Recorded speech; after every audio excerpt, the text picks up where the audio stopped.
ఓం మహాగణాధిపతయే నమః. ఓం గురుభ్యో నమః. ఓం శ్రీమాత్రే నమః. అరుణాం కరుణాతరంగితాక్షీం ధృతపాశాంకుశపుష్పబాణచాపాం అనిమాదిభిరావృతాం మయూకైః అహమిత్యేవ విభావయే భవానీం. శ్రీమాత్రే నమః.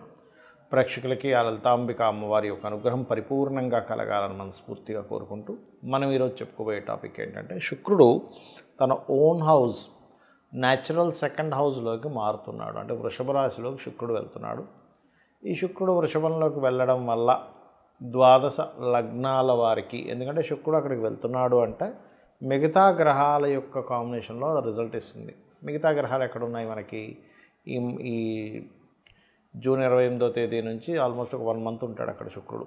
ఎక్కడ ఉంటాయి అంటే క్లియర్లీ వృషభం, మిథునంలో రవి, గురు అండ్ కర్కాటకంలోకి బుధుడు రావడము. అదేవిధంగా చూసుకున్నట్లయితే మీకు ఇక్కడ అంటే ఇప్పుడు ప్రజెంట్ దీంతో కలిసి ఉన్నాడు, మిథునంలోనే ఉన్నాడు బుధుడు, కానీ కర్కాటకంలోకి వెళ్తాడు. దాని తర్వాత కుజుడు, కేతువు సింహంలోని, కుంభంలో రాహు, మీనంలో శని ఉన్నాడు.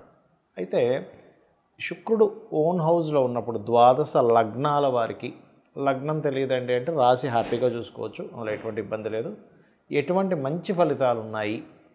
శుక్రుడు మరి ఓన్ హౌస్లో ఉన్నప్పుడు ఏదైనా కొన్ని రాసులకి, కొన్ని భావాలకి ఇబ్బందికరమైన ఫలితాలు ఇస్తాడా? ఇస్తే ముఖ్యంగా ఎటువంటి జాగ్రత్తలు తీసుకోవాలనేటువంటి విషయాలను మనం తెలుసుకుందాం. వృశ్చిక లగ్నము, వృశ్చిక రాశి. వృశ్చికం వారికి శుక్రుడు సప్తమంలో ఉంటూ, అది కూడా తన ఓన్ హౌస్ అయినందుకు ఎప్పటి నుంచో వివాహం కోసం ప్రయత్నం చేసేటువంటి వారికి శుక్రుడు సప్తమ స్థానం అనేటువంటిది చాలా మంచి స్థానం.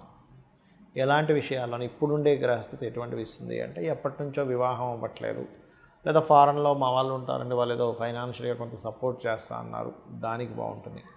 అదేవిధంగా ఫారిన్ కంట్రీస్లో ఉండేటువంటి సంబంధాలు కుదరడానికి, ఎందుకంటే ఇక్కడ మనకి శుక్రుడు సప్తమంలో ఉండడమే కాకుండా ఆయన వ్యయాధిపతి కూడా అవుతున్నాడు. అంటే ఫారిన్ కంట్రీస్కి కారకుడు కూడా అవుతూ, ఆ వ్యయాధిపతి సప్తమాధిపతి అయిన శుక్రుడు సప్తమంలో స్థిరంగా ఉండేటువంటి రాసుల్లో ఉన్నందుకు అక్కడ సెటిల్ అయిన వారు ముఖ్యంగా, అది కూడా ఇప్పుడు వచ్చే సంబంధాలన్నీ కూడా ఎలా ఉంటాయంటే, వాళ్ళు కొంచెం చూడ్డానికి అందంగా ఉండేటువంటి అమ్మాయి కావచ్చు, అబ్బాయి కావచ్చు, కొంచెం సౌమ్యంగా ఉండేటువంటి వారు, అలాగే కొంతవరకు ఈ ఫైనాన్స్ లేదా ఈ అందం మీద ఎక్కువ కాన్సన్ట్రేషను, లేనట్లయితే కొంచెం లగ్జరీ లైఫ్ ఇష్టపడేవారు, మరియు కొంచెం నీట్నెస్ ఎక్కువ మెయింటైన్ చేశారు, ఇట్లాంటి సంబంధాలు వస్తాయి మీకు. అది కూడా విదేశీ సంబంధాలు వస్తాయి.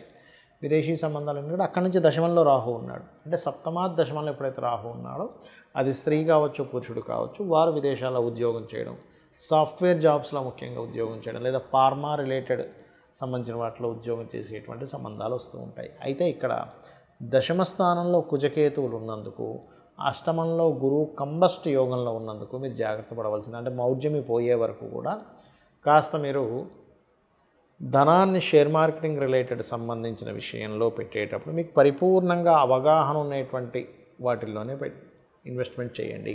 అవగాహన లేకుండా ఇది ఇన్వెస్ట్మెంట్ చేయకుండా, అది కాకుండా దశమ స్థానంలో శుక్రుడు, మన కుజుడు, కేతువు ఉన్నందుకు ఉద్యోగంలో ప్రమోషన్స్, మంచి పోస్టులు కూడా వస్తుంటాయి. కానీ ఎట్ ది సేమ్ టైం మీకు స్ట్రెస్ కూడా ఉంటుంది ఉద్యోగంలో, 2 పాపగ్రహాలు ఉన్నందుకు. ఆ స్ట్రెస్ తగ్గాలంటే మీరు ఉద్యోగంలో ఇంట్లో నుంచి చేస్తున్నా, లేదా ఉద్యోగం మీరు జాబ్కి వెళ్ళి లేకపోతే ఏ బిజినెస్ చేస్తున్నా, అక్కడ కూర్చోగానే వెంటనే గణపతిని, స్కందుడిని తలుచుకోండి, ఖచ్చితంగా మీకు బాగుంటుంది. చాలామంది నన్ను అడుగుతున్న ప్రశ్న ఏమిటంటే, ఏమంటే శుక్ర మహర్దశ వస్తే బాగుండాలి కదా. నేను మీకు ఇప్పుడు యూట్యూబ్లో కొన్ని స్టూడెంట్స్ కోసం కొన్ని కేస్ స్టడీస్ పెడుతూ ఉన్నా. అంటే శుక్రదశ అనుకుంటాం మనం, శుక్రుడు కనుక ఎలాంటి పొజిషన్లో ఉంటే అద్భుతంగా యోగిస్తాడు, ఎలాంటి పొజిషన్లో ఉంటే యోగించడు అని. ఎందుకంటే దానికి ఒక రూల్ ఉందండి. ప్రతి గ్రహానికి ఒక ప్లానెట్ గనక ఒక లగ్నం నుంచి ఫలానా స్థానంలో ఉంటేనే ఆ యోగం అనేటువంటిది అద్భుతంగా ఉంటుంది. ఆ స్థానంలో లేనప్పుడు అది నీచభంగ రాజయోగాలు కూడా ఒక్కోసారి ఇబ్బంది పడతాయని చెప్తూ వస్తున్నా. అందుకని మీరు అర్థం చేసుకోవాల్సింది ఏంటంటే, శుక్రుడు అనగానే అద్భుతం, గురువు అనగానే అద్భుతం, లేకపోతే శని అనగానే నీచం అని అనుకోకండి. అది ఎలా ఇస్తుంది? ఎందుకంటే మీరు అర్థం చేసుకోవాల్సింది, ధనము ఒకే రూపంలో రావట్లేదు ఈ ప్రపంచం మొత్తం కూడా. ఒకరు చెత్త నమ్ముకొని కూడా బిజినెస్ చేస్తే, ఇంకో వ్యక్తి బంగారం అమ్మితే డబ్బులు వస్తున్నాయి, ఇంకో వ్యక్తికి నీరు అమ్మితే డబ్బులు వస్తున్నాయి, ఇంకో వ్యక్తికి ఆక్సిజన్ అమ్మితే డబ్బులు వస్తున్నాయి, ఇంకో వ్యక్తి పెట్రోల్ అమ్మితే డబ్బులు వస్తున్నాయి, ఇంకో వ్యక్తి సర్వీసెస్ చేస్తే ధనం వస్తుంది. అంటే ఏంటి? అన్నీ కారకత్వాలే. ఈ నూనె ఐరన్ ఇదంతా శని. మరి ఐరన్ ద్వారా నూనె ద్వారా వచ్చేప్పటికి శని ద్వారా డబ్బులు వస్తుంది. శని కారకత్వం అదంతా కూడా. శుక్రుడు అంటే వాహనాలు, గృహాలు, లగ్జరీ ఐటమ్స్ ఇవన్నీ. ఇక్కడ ఏంటంటే మనం అర్థం చేసుకోవాల్సింది, శుక్రగ్రహము గనక ఎక్కడా పాడవ్వకుండా మీకు ధనయోగాన్ని ఇచ్చే దాంట్లో ఉంటే 100% లగ్జరియస్గా ఇస్తాడు ధనయోగం. నార్మల్గా ఇవ్వడు. ఇప్పుడు చూడండి, ధనం వస్తే దాన్ని అనుభవించే యోగం కూడా ఉంటుంది. చూడండి, కొంతమంది డబ్బులు వస్తాయి కొంతమందికి, కానీ ఏమీ అసలు ఇల్లు పెద్దగా చూడడానికి అంత గొప్పగా ఉండదు, పెద్దగా ఏమీ లగ్జరీ వస్త్రాలు కొనుక్కోరు, లగ్జరీగా హోటల్స్కి వెళ్ళి పెద్ద పెద్ద ఎంజాయ్ చేయడం ఏమీ ఉండదు. అసలు చాలా నార్మల్ లైఫ్ అనుభవిస్తుంటారు. ఎందుకు అంటే అక్కడ ఇచ్చేది శుక్రుడు కాదు. అదే ఇచ్చేది శుక్రుడు అనుకోండి, అప్పుడు అలా ఉంటుంది. అంటే శుక్రగ్రహం గనక బాగుంది, లగ్జరియస్ లైఫ్. అయితే ఇది ఎంతవరకు కరెక్ట్? అది బాగుందా లేదా? శుక్రదశ వస్తే లగ్జరియస్ లైఫ్ కాదు, బాగా అర్థం చేసుకోండి. శుక్రుడు బాగుండి మహాదశ వస్తే లగ్జరీ లైఫ్. శుక్రుడు పాడైపోయి మహాదశ వస్తే ఉన్న లగ్జరీ లైఫ్ కాస్త పోతుంది. ఇది అర్థం చేసుకోండి. మరి ఎలాగా? చాలామంది ఆశతో ఉంటారు, ఏమంటే నాకు శుక్ర మహాదశ రాబోతుంది, అద్భుతం, ఆహా ఓహో అని. కొన్ని లగ్నాలకు మాత్రమే శుక్రుడు మంచివాడు. ఇప్పుడు ధనుర్లగ్నం ఉంది, 6లో ఉన్నాడు శుక్రుడు. లేదా ఏ లగ్నం నుంచి అయినా 6లో కానీ 11లో కానీ శుక్రుడు ఉంటే మొట్టమొదటిగా మీరు చేయవలసింది ఏమిటంటే, 6లో ఉంటే స్త్రీ శాపం అంటారు దాన్ని. అంటే పురుషులకు కూడా స్త్రీ శాపం ఎలాగో స్త్రీలకు కూడా స్త్రీ శాపం అంటే ఏంటి? ఆడపడుచు రూపంలోనో, అత్తగారి రూపంలోనో, ఇంకో స్త్రీ మూలంగానో ఏదో రూపంలో వాళ్ళకు వచ్చి ఇబ్బంది పెడుతూ ఉంటారు. అంటే ఆ పూర్వజన్మలో చేసుకున్న కర్మ అది. కావున మీరు అర్థం చేసుకోవాల్సిన విషయం ఏంటంటే, శుక్రగ్రహం ఎక్కడుంది? 6, 11లో కాకుండా 12లో ఉంటే చాలా మంచిది, ధనస్థానంలో ఉంటే చాలా మంచిది, 4th హౌస్లో ఉంటే కూడా మంచిదే, పర్లేదు. ఎందుకంటే ఇస్తాడు. కాకపోతే ఇక్కడ ఏంటి, పాపకత్తెరలో ఉందా, శుభకత్తెరలో ఉందా? ఇదంతా నేను మీకు ఎందుకు చెప్తున్నానంటే, శుక్రుడు ధనానికి, లగ్జరీకి, సుఖానికి, భార్యకి, వీటికి కారకుడు. మనం మేజర్ లైఫ్లో మేజర్ రోల్ ప్లే చేస్తున్నాడు. ధనం లేకపోతే విలువ ఉండదు, మన అవసరాలు తీరవు. విలువలు అనేటువంటివి ధనం కంటే ఇంకా ఎక్కువ ఉన్నాయి.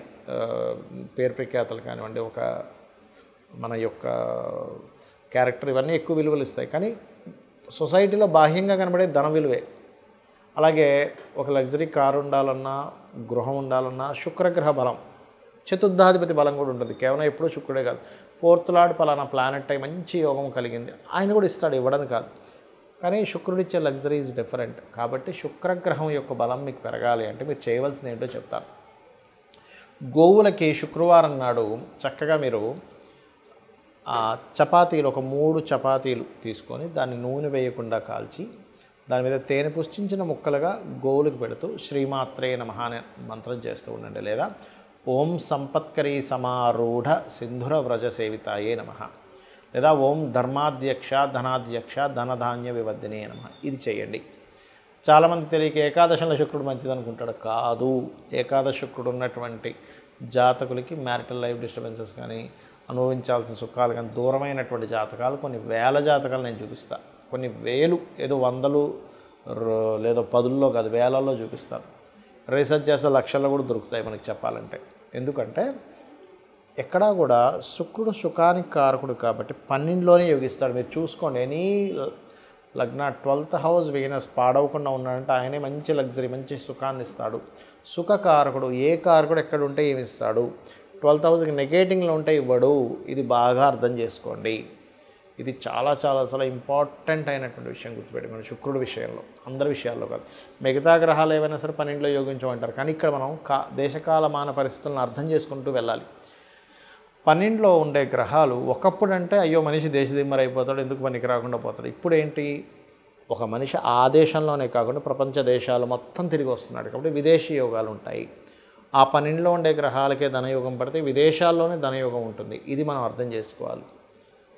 ఇక శుక్రుడి యొక్క స్థితిగతులు బాగోపోయినా మీకు మంచి చక్కటి ఫలితాలు రావంటే అమ్మవారి ఆరాధన మించింది మరొకటి లేదు. మరియు శుక్రగ్రహం దగ్గర దీపారాధనతో పాటు శుక్రుడు ఏ గ్రహాల ద్వారా అయితే కంబస్ట్ అయ్యాడా, అంటే అస్తంగత్వ దోషం రవి ద్వారా అవుతుంది, లేదా కేతువు ద్వారా అవుతుంది. ఒక్కోసారి కేతుతో శుక్రుడు కలిసి ఉన్నా కూడా ధనహీనత యోగాలు, లేకపోతే అమ్మవారి భక్తులైతే అది మళ్ళీ తగ్గుతుంది.